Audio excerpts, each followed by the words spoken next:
तो जान लेते हैं इलेक्ट्रोड विभव क्या होता है। देखिए अगर सिंपल से समझेंगे तो अगर हम मान लेते हैं एक अपरेटस ले लेते हैं या कंटेनर ले लेते हैं और इसमें कोई सॉल्यूशन तैयार कर लेते हैं या एक सॉल्ट सॉल्यूशन लेते हैं और उसी का सॉल्ट सॉल्यूशन लेंगे जिसकी हम छड़ लेंगे, यानी हम एक धातु की छड़ को उसी के लवणीय विलयन यानी उसका जो सॉल्ट सॉल्यूशन होगा उसके विलयन में हम उसको डिप करेंगे तो इस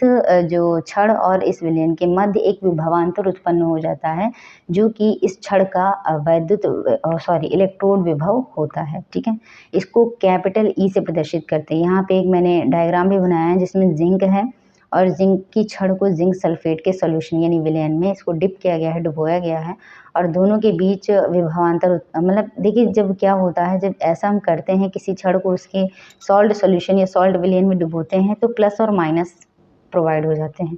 यानी ये जो छड़ होती है ये नेगेटिव हो जाती है और इसके चारों तरफ प्लस हो जाता है और प्लस माइनस की वजह से ही छड़ में जो है इन दोनों के बीच एक विभवांतर उत्पन्न हो जाता है जिसको हम वैद्युत विभव कहते हैं और इसको कैपिटल ई से प्रदर्शित किया जाता है। तो यहाँ आप एज ए डेफिनेशन देख सकते हैं, जब किसी धातु की छड़ को उसके किसी लवण के विलयन में डुबोया जाता है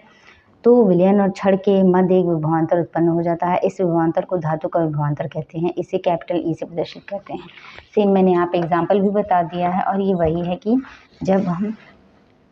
जब क्या करते हैं जिंक की छड़ को जिंक सल्फेट के विलयन में रखने पर जिंक की छड़ और विलयन के सापेक्ष ऋणावेशित हो जाती है जिसके परिणाम स्वरूप जिंक धातु और जिंक आयनों के मध्य विभवांतर उत्पन्न हो जाता है और इस विभवांतर को जिंक का इलेक्ट्रोड विभव कहते हैं। अब ये प्लस और माइनस क्यों होता है, यानी छड़ जो होती है ये हमारी प्लस और माइनस दोनों हो सकती है और सॉल्ट जो सॉल्यूशन है वो हमारा प्लस और माइनस क्यों हो जाता है। तो इसका कुछ उदाहरण होता है, मतलब इसका कुछ रीजन होता है जो कि नर्स ने बताया था और ये मैं आपको नेक्स्ट वीडियो में बताऊँगी। ठीक है, थैंक यू फॉर वॉचिंग।